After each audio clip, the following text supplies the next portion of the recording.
unexpected, very, very dangerous. Get these spidey sense, I was like, oh, something's off.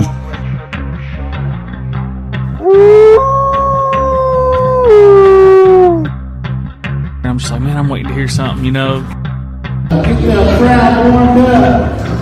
There's Mr. Jehovah Tiger. What's going on, guys? Welcome to the 21st episode. Hit that big 2-0 last episode. Welcome to the 21st episode of the War Cry Podcast. I'm your host, Jehovah Tiger. We're going to get right to it. So this episode, kind of been thinking about doing something kind of paranormal, and something kind of old school too. It's a pretty well-known case, but today we're going to be talking about the Amityville house and the murders, the paranormal stuff, all the good stuff. So this story doesn't begin on the night of November 13th, 1974. It technically begins before that. So the DeFeo family moved from an apartment in New York City to this really nice house. Like, this house it's kind of creepy now, obviously, now that you see it now for, the horror movies and all that stuff. But this house is a beautiful house. And, they moved there in 1974. And it's about 30 miles outside of New York City, called Amityville, obviously. Some backstory on the family. So, allegedly, the DeFeo family was connected to a few mob families. They're escaping me at this time, which mob families they were connected to. But the mother was connected to a family, and the father, DeFeo, Ronnie Sr. was connected. And, kind of some, I guess I'd say, interesting facts, or interesting kind of alleged facts, that they were kind of running away, and that there was some business that needed to be handled in Amity. And so Ronnie Sr. worked at a car lot, and they were thinking that was kind of what that he was working there basically to be the bookkeeper and like the accountant, and that he basically was kind of skimming the books essentially. And he wasn't. I don't want to how to say this. People outside the family really enjoyed Ronnie Sr. Thought he was a nice guy. Thought he was a good husband, hardworking. But as the facts come out over the course of history and the course of time, that kind of wasn't really the case. Ronnie Sr. was real abusive to his kids, mainly his Ronnie Jr. Real kind of abusive, beating him up, calling him names, making him feel unloved and things like that. And over time, this is kind of how this plays out. On the night of November 13th, Ronnie J. DeFeo Jr. took a Marlin rifle and basically killed his family. Shot them all in the back while they were sleeping. And that's the start of this crazy journey of the Amityville house. So basically 13 months after this murder, the Lutz family moved in and they purchased a home for like $80,000. Like, dang, you buying that beautiful house for $80,000? Shoot. Haunted or not, we rolling in. No. But they bought it for about $80,000. And truth be told, they really only lived there for about 28 days before, moving out and leaving. And the Lutz family is where all this kind of begins. Rumors had kind of circled that maybe Ronnie DeFeo Jr. might have been crazy. He might have lost his mind. The demons, took him or was making him crazy. Even DeFeo's lawyer, I think it was William Webster, even he was trying to say that the devil made him do it. He was trying to, plead that case to the jury and all that good stuff. And during the course of the trial. And one thing I think is kind of interesting is that, like, I don't believe that, like, that case had ever, I think there's only been one at that time, that the devil made me do it type of case. And so that was kind of the narrative going into that trial, is that he lost his mind, he heard voices, things was kind of going crazy. So as we roll on to the Lutzes. They obviously, purchased the home, 13 months after. Trials going on. And one thing that was, I thought was kind of interesting about the Lutz family is that George Lutz, George and I think her name was Catherine. I can't not exactly remember this lady. Oh, Kathy. I just remembered it. They kind of dabbled in some things. And they kind of was doing, little kind of things on the side when it came to the occult. And, one person, I was watching a documentary over this, and they described it as like I almost said transhumanism, but that's a totally different thing. It was like transmeditative state or something crazy like that, which basically means you meditate until you go into a different astral plane mentally. And they would do those things in the house. Well, another thing too that they didn't do is they didn't get rid of the beds. They had the same beds. So all the furniture, every carpet, wallpaper, they bought the house as is. Like obviously the crime scene was cleaned up, but they bought everything as is. And that's another kind of thing I thought those people kind of crazy. Maybe they're kind of borderline, we're fans of the case, we want this house and, maybe we want to, capitalize on this. Well, some of the abnormal things that was happening over the course of these 28 days they lived in that house was that George would wake up at like 3:15 every morning. And, that was about the time when Ronnie, carried out his crime that he committed. Another kind of strange thing was they would see green slime oozing out of the walls and keyholes and different kind of cold spots, like super freezing cold spots in areas of the house. Strange odors, flies, basically on the windowsills. Now, I'm going to keep it a buck. If I seen that in my house, I'm not staying 28 days. You got your dang mind. I'm out. I'm deuces. I'm bringing someone in. We're gonna smoke that house out. Like the house is going to be so smoked out. There's going to be like inhalation. I want to have inhalation from that good the good medicine, that good cedar smoke, sage smoke. I want to have borderline lung cancer by the time I'm done if I seen green oozing out of the walls and keyholes. Not playing with that. But the Lutzes, they dealt with that and they had some some strange things going on. George wasn't sleeping and he ends up they end up calling a priest to bless the house. And the priest was in this one room, and I cannot for the life of me remember. I think it might have been the little kids' room. The two boys that were shot. And he was sitting there blessing the house, went through the entire house, and he ends up getting this something in his ear, and it basically says, "Get out." Like it tells him to get out.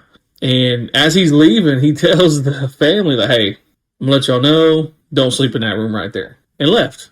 And I think 2 years later, he ends up in I think it was 1976. He goes on TV, didn't want to be named or nothing, but ends up basically telling people that, hey, this really happened. There's something in the house, and these people are crazy for living there.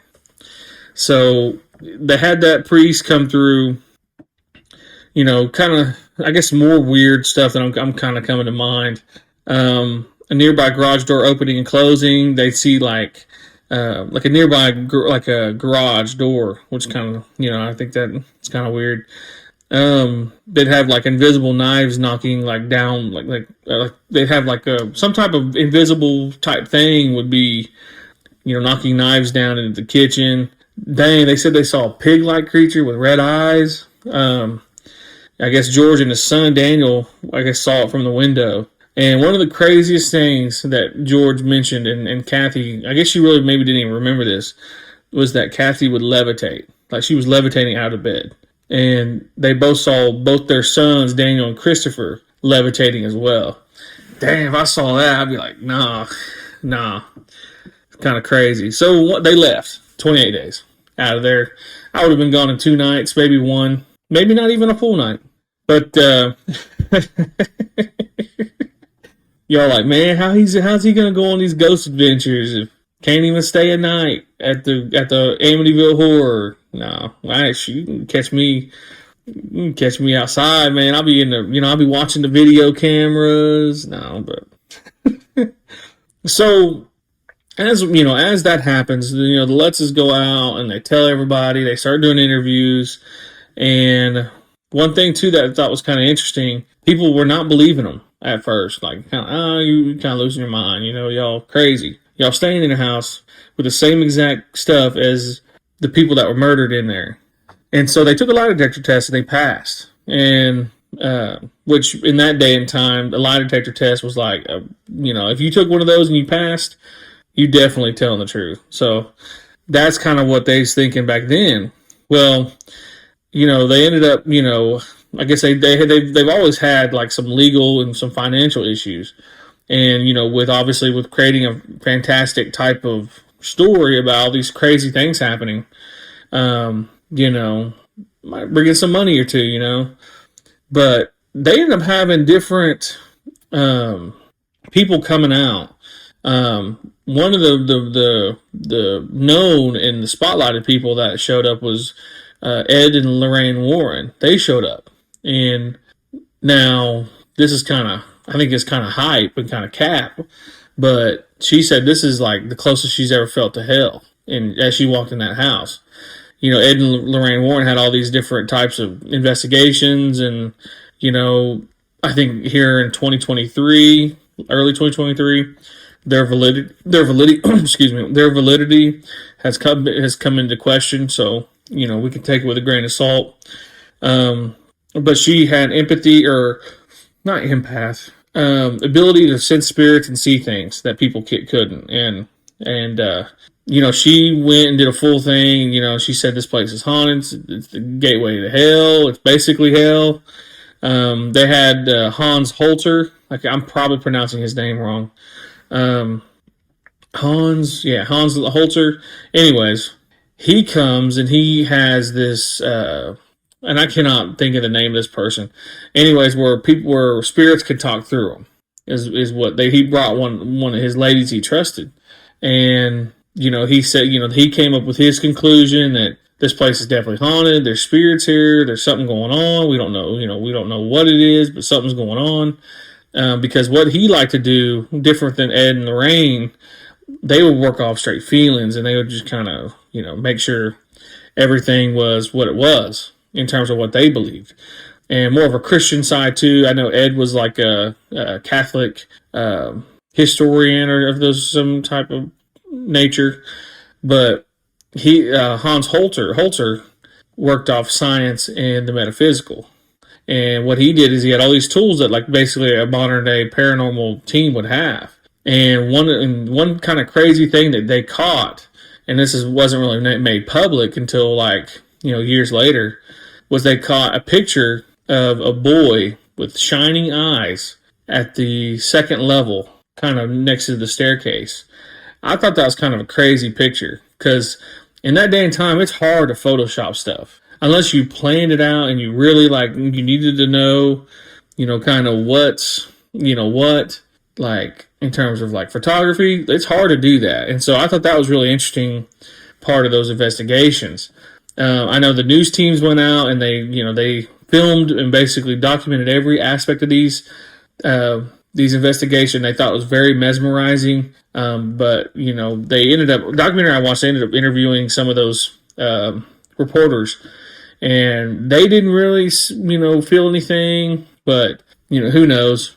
One of the camera guys, I guess, basically had basically stroked out and fell down some stairs, and I guess they were saying, oh, it's the spirits, and they really hyped it up, Ed and Lorraine and then some other people that were there. So the jury was still out, and I guess it kind of made the narrative of this place being the most haunted place in America kind of drive forward. But there was also some kind of pushback. So William Weber, I might have mentioned him before, he was the Lutz's he was their lawyer, and they fell out, over some money. And in 1979, he comes out and says that all three of them came with a story over many bottles of wine. And he, in the way that William Weber talks, I kind of watched this interview of him. He's like kind of real. He reminded me of Paul Heyman from WWE. I don't know why, but like he said it in a way. He's like, yeah, he's like, we came up with this story over not just one, not just two, but 3 bottles of wine. And so like that's kind of why he said it. And so people, they always were kind of at the Lutzes because they're making decent money doing this. Well, come to find out, at the whole thing, they only made like $200,000 over this whole thing, over millions and millions and millions of dollars that were spent and basically earned off their story. Now, the book was released by Jan Anson, I believe was the name, detailing the entire, and so it was the original book, and then they made the movie, obviously, after that. And so, that book made made thousands and thousands of dollars. The movies made millions of dollars. And the Lutzes didn't make any of that money.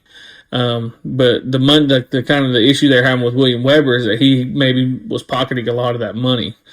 And so from the Lutzes side of this, the son, Daniel, who kind of, he lived, after this thing, or after this 28 days of living there and going through all the public scrutiny and, all the public kind of comings and goings, basically claimed that this house ruined his life, and he continues to have nightmares of this house.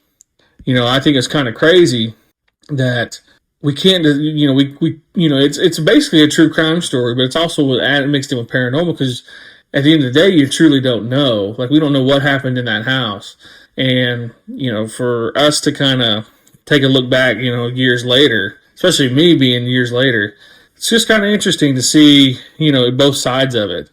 One thing that was kind of crazy about kind of the ending, I guess, to wrap this whole story up, is, Ron Jr., the one that was in prison for the murders, actually passed away, I believe, in 2019, 2020, and somewhere here in the last couple of years, I know. Well, he did an interview in the kind of 90s, early 2000s, and he comes out and says, "Well, I'm not guilty for this. I didn't do this. I didn't kill my family." He did admit to doing drugs and drinking that night, the night of the murders, and his sister, who was 18 at the time, Dawn, she ended up coming down. This is now Ronnie Jr.'s story. This is his full confession. And he was like, "I swear I put this on the Bible. Put it on the Bible." He was downstairs, smoking, drinking, I think he was on heroin at the time is what he said. Dawn, the 18-year-old, was tired. She goes, "I'm tired of our dad putting us down. I'm tired of being under his shadow and under his thumb. I cannot get away from it. I want to be free. And I need your help." So Dawn brings the gun down, because the family had all types of guns, and Ronnie Jr. had all these, I guess his nickname was Butch, had all these guns. And so what he claims is that when he went upstairs, he was so, I guess, out of it, he didn't hear the shots. But he went upstairs, and all his family was murdered. And when he went to open the door to the girl's room, Dawn had the gun pointed at him, and essentially, threatened him if he didn't go along with this. Well, then he fought with her, kind of went back and forth, and he ended up getting the gun away and shooting her in the head. Now, in the court case, there is evidence that she actually had gunpowder on her fingers and underneath her fingertips, and that her prints were on the gun, or that she had some involvement with the gun. And in that day and time with that certain rifle, there would be kind of residue in certain spots where you can tell when someone shot the gun. He, went to his grave saying that, I should only be serving manslaughter for killing my sister, who then killed, in self-defense of my family. But, we'll never know what truly happened. And there has, also in the police report, they did say that this has to be multi-weapon use. They did see that there were 2 different weapons used in terms of guns. So my opinion of this story is, I believe once bad energy, once negative energy enters into a situation, it's very hard to get rid of that stuff. And, with the oppression of the father to the family, then to the crime of, actually ending someone's life. And then also, too, you have drugs and alcohol involved. It's just a mix of it's like how I say this, it's a very deep level of trauma there that the boards and, the wood and everything in that house holds. Another thing, too, before I almost forgot this part. So Hans Holzer went through some records and was doing some research, and that back in the old days, old ways, there was a chief, native chief, Indian chief, who, blessed that ground, and they did find that house was buried on a native Indian burial. They had found bones, Native American artifacts, when they were during the time of building that house. And it was documented in those public records that they did find that. Now, they didn't do anything with them, and they continued to build the house. But he did find that. And that, on record, there is a chief that said, we will take every, means necessary to make sure that this ground, if you break it, that, it will be, we're going to come after you. Like, we're going to be on a warpath after you. And so that's another kind of interesting wrinkle with that. Anytime that's one thing we talked about on Unsolved Mysteries at the Reservation. You don't truly know what ground you're on because we weren't alive then. You could be moving into a house. It was, always said that you needed to make sure your house was taken care of. And one thing, too, that they didn't do and they didn't care to do was make sure that the house was taken care of. But my opinion of this whole case and this whole paranormal activity is, I believe, like I said, once that negative energy was there, the Lutzes and their, doing their trans meditational astroplaning type stuff, I believe they brought those entities there. But I think they took them away when they left. I believe they followed the Lutzes. Having all that energy in that one spot made those entities stronger. Then they were able to do those things to the Lutzes. And then once the Lutzes left, as entities can follow you. You can take them with you. That's what they did. Because since the Lutzes have been in there hasn't been there's been no paranormal activity. So I think it was the Lutzes in there, and they're dealing with different kinds of things that they were doing with the occult and with practicing that type of rituals and things like that.